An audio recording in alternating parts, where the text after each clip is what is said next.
महाराष्ट्र विधिमंडळाचं vote and account ज्याला म्हणता येईल ते अंतरिम अर्थसंकल्पाचं अधिवेशन आज पार पडलं। महायुतीमध्ये माननीय मुख्यमंत्री एकनाथराव शिंदे साहेब असतील, उपमुख्यमंत्री देवेंद्रजी फडणवीस असतील किंवा राज्याचे अर्थमंत्री तथा उपमुख्यमंत्री आमचे राष्ट्रीय नेते आदरणीय अजितदादा असतील, त्यांनी सर्वसामान्यांना डोळ्यासमोर ठेवून जो अर्थसंकल्प सादर केला त्यावर पण आज खूप चांगली चर्चा झाली।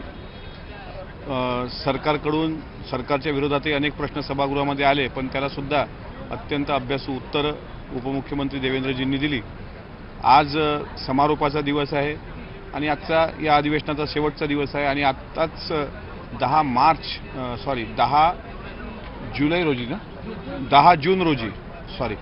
जून रोजी माननीय उपसभापती नीलमताई गोरे यांनी पावसाळी अधिवेशनाची घोषणा केलेली आहे। महाराष्ट्रातला शेतकरी अवकाळी पावसामुळे कदाचित उद्या आणि परवा विदर्भामध्ये मोठ्या प्रमाणात अवकाळी पाऊस होण्याची शक्यता आहे। कांद्याचं नुकसान झालंय, हरभऱ्याचं नुकसान झालंय, सोयाबीनचं नुकसान झालंय आणि मोठ्या प्रमाणामध्ये विदर्भात कपाशीचं नुकसान झालंय। याकडे सुद्धा सरकारने लक्ष द्यावं असं वेगवेगळ्या आयुधांच्या माध्यमातून मी सातत्यानं विधिमंडळामध्ये अधिवेशनात वरिष्ठ सभागृहामध्ये मागणी केली। ज्या ज्या काही औचित्य मांडता आले ते औचित्याचे मुद्दे मांडले। अनेक ठिकाणी संधी मिळाली, अनेक ठिकाणी संधी मिळाली नाही, पण तरीसुद्धा पत्रकार बांधवांच्या वतीनं हा संदेश आम्ही महाराष्ट्राच्या कानाकोपऱ्यात पोहोचवण्याचा प्रयत्न करण्याचा एक प्रामाणिक प्रयत्न केला। अधिवेशनामध्ये सरकारने निश्चितच 12 बलुतेदार, सर्वसामान्य बहुजन समाज आणि महामानवांबद्दल आदर राखून माननीय अर्थमंत्र्यांनी अर्थसंकल्प मांडला, याचं समाधान वाटतं। आगामी काळात जर काही त्रुट्या राहिल्या असतील किंवा सिंचनाचा अनुशेष असेल किंवा ग्रामीण भागाच्या विकासाचा अनुशेष असेल, त्यावर सुद्धा मला असं वाटतं सरकार सकारात्मक राहील। हे करत असताना विरोधी पक्षातल्या लोकांनी नेहमीप्रमाणे सूर आवळला, अनेकांनी चुकीच्या पद्धतीनं आरोप प्रत्यारोप सुरू ठेवले। लोकशाहीमध्ये त्यांना त्यांचा वागण्याचा अधिकार असतो, पण जाणीवपूर्वक अर्थमंत्र्यांना बदनाम करण्याचं कटकारस्थान सुद्धा काही लोक करत होती, त्याच्यावर पण आमचं लक्ष आहे। पण आता लोकसभेच्या निवडणुका, येणाऱ्या विधानसभेच्या निवडणुका डोळ्यासमोर ठेवून राष्ट्रवादी काँग्रेस पक्ष, त्या पक्षाचा एक कार्यकर्ता, एक सदस्य आणि विधान परिषदेचा पक्षाकडून असलेला मी आमदार, या नात्यानं आमची भूमिका आम्ही जनमानसात जाऊन राष्ट्रवादी काँग्रेस पक्षाची विचारधारा पोहोचवण्यासाठी कटिबद्ध आहोत, हेच या निमित्तानं मी सांगतो। छत्रपती संभाजीनगरच्या खुलताबादमध्ये एका मदरशामधल्या त्या विद्यार्थ्याने मोबाईल चोरला बाहेर, म्हणून त्याला मदरशामध्ये मौलवी आणि विद्यार्थी जे आहेत, मौलवींनी विद्यार्थ्यांकरवे त्याला लग्न करून मारलं, अंगावर थुकलं, नंतर मारणं, अशा पद्धतीची तालिबानी शिक्षा त्याला मदरशामध्ये दिली गेली। खुलताबाद या ठिकाणी औरंगजेबाची समाधी आहे आणि औरंगजेबाच्या समाधीचाच आदर्श डोळ्यासमोर ठेवून जर त्या मदरशातले मौलवी असे तालिबानी कृत्य करत असतील तर या घटनेचा प्रथमतः धिक्कार केला पाहिजे। मी तो व्हिडिओ पाहिला, आपल्या चॅनलच्या माध्यमातून तो व्हिडिओ माझ्यापर्यंत आला। अत्यंत महत्त्वाचा विषय असल्यामुळं पॉईंट ऑफ इन्फॉर्मेशन मांडण्यासाठी मी 3दा माननीय सभापती नीलमताई यांना विनंती केली, तालिकेवर असताना अनिकेत तटकरे यांना विनंती केली, तालिकेवर असताना प्रसाद लाड यांना पण विनंती केली, मात्र बिल त्या ठिकाणी होते, त्यामुळे तो मुद्दा मला मांडता आला नाही आणि त्याचं गांभीर्य पण खूप महत्त्वाचं होतं। कदाचित मी ते सभापतींपर्यंत पोहोचायला कमी पडलो असेल, पण माझ्या माहितीनुसार ज्या पद्धतीची ती शिक्षा दिली गेली, म्हणजे चोरीचा आरोप करून मदरशातली मुलं येत होती, त्याच्या पाठीवर थुंकत होती, त्याच्यानंतर त्याच्या वडिलांनी एक पोलिसात तक्रार केली आणि त्यावर गुन्हा दाखल झालेला आहे। मात्र अशा प्रकारे तालिबानी कृत्य करणारा जो कोणी धर्मगुरू असेल त्याला सुद्धा अमानवी कृत्य केल्याप्रकरणी कडक शिक्षा झाली पाहिजे। तो अशा प्रकारे औरंगजेबी वातावरण निर्माण करण्याचा या महाराष्ट्रात खपून घेतला जाणार नाही, या घटनेचा मी धिक्कार करतो। महाराष्ट्र विधिमंडल का आज का जो बजट का सेशन था वो आज का लास्ट दिन उसका है, आखिरी दिन था। 6 दिनों तक यानी 26 तारीख से 1 तारीख तक 5 दिन का ये अधिवेशन रहा।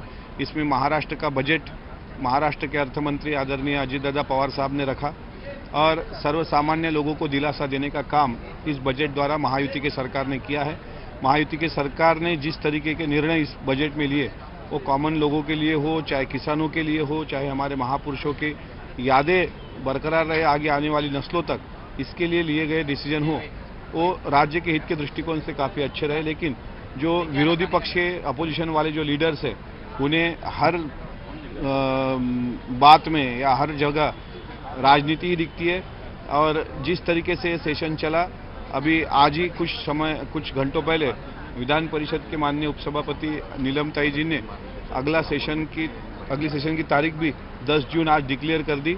हम चाहेंगे कि जो कोई कमियां रह गई हो इस सरकार में, या जिस तरीके से लोगों का कहना है, विपक्ष के लोगों का कहना है कि अन्य अत्याचार बढ़ रहा है या फिर कुछ गलत तरीके की बातें हो रही है, ड्रग्स मिल रहा है काफ़ी तौर पर इस महाराष्ट्र में, जिस तरीके से ये सिचुएशन बनी, वो भी पूरी तरीके से साफ करने का काम ये महायुति का गठबंधन का सरकार करेगी।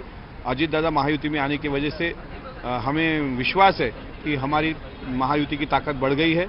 और लोकसभा के चुनाव आने वाले हैं, उसके बाद विधानसभा आने वाली है और उसके बाद स्थानिक स्वराज्य संस्था के चुनाव होंगे। उसमें तीनों पार्टियां मजबूत तरीके से आगे जाएगी। महाराष्ट्र के आम आदमी को भी पूरी तरह न्याय देने का काम ये महायुति का सरकार करेगी। अभी कुछ घंटों पहले एक हादसा हमारे महाराष्ट्र में हुआ। संभाजीनगर जिले में खुलताबाद करके एक शहर है, वहाँ पे एक मदरसे के धर्मगुरु ने, मौलवी ने घड़ी चुराने के आरोप में एक बच्चे को वहाँ पे शिक्षा दी, थूक कर तालिबानी शिक्षा देने का जिस तरीके से प्रयास उस मदरसे में हुआ, उसके बाद उसके पिताजी ने खुद कंप्लेंट की, एफआईआर भी दर्ज हुआ है। लेकिन इस तरीके से अगर औरंगजेब के समाधि को चौखट चूमने वाले लोग अगर इस तरीके से किसी स्टूडेंट पे अत्याचार कर रहे होंगे तो उनको बता देते हैं कि ये पाकिस्तान नहीं है, ये महाराष्ट्र है। इस तरीके से तालिबानी आपका रवैया यहाँ पे नहीं चलेगा और महाराष्ट्र शासन इसके लिए काफ़ी ताकत से आगे बढ़ रहा है। मैंने हाउस में आज 3 बार ये प्रस्ताव रखने का प्रयास किया। सभापति माननीय नीलम जी गोरे, माननीय तालिका सभापति अनिकेत तटकरे और माननीय तालिका सभापति प्रसाद लाड़ जी, इन तीनों तरफ मैं प्रस्ताव लेकर गया, लेकिन बिल होने की वजह से उनको वो प्रस्ताव रखने का मुझे मौका नहीं मिला। लेकिन आज आप सभी पत्रकार भाइयों द्वारा ये मैं महाराष्ट्र की जनता को बताना चाहता हूँ कि औरंगजेब को अपने सामने रखकर जिस तरीके का तालिबानी कृत्य खुलताबाद के इस मौलवी ने किया है, उसका कोई समर्थन नहीं कर सकता। उस पर कड़े से कड़ी सजा उसको दी जाए और जिस तरीके से जिन बच्चों को थूकने को लगाया उन टीचरों को भी ना बख्शा जाए। महाराष्ट्र सरकार ने ये जो अधिवेशन रखा वो सर्वसामान्य लोगों को अपने नज़र के सामने रखकर ये अर्थसंकल्प यहाँ पे रखा गया।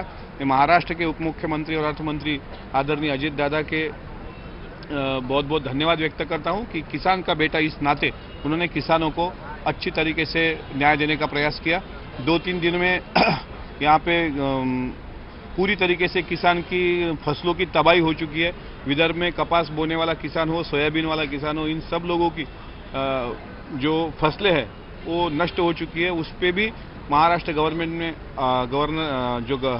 है उन्होंने अमल करना चाहिए। ऐसी विनती आप पत्रकार सभी भाइयों द्वारा मैं महाराष्ट्र के जनता द्वारा महाराष्ट्र की सरकार को करता हूं और आप सभी लोगों ने पूरी अधिवेशन में हमारा जो साथ दिया उसके लिए आपका थैंक यू और शुक्रिया अदा करता हूं।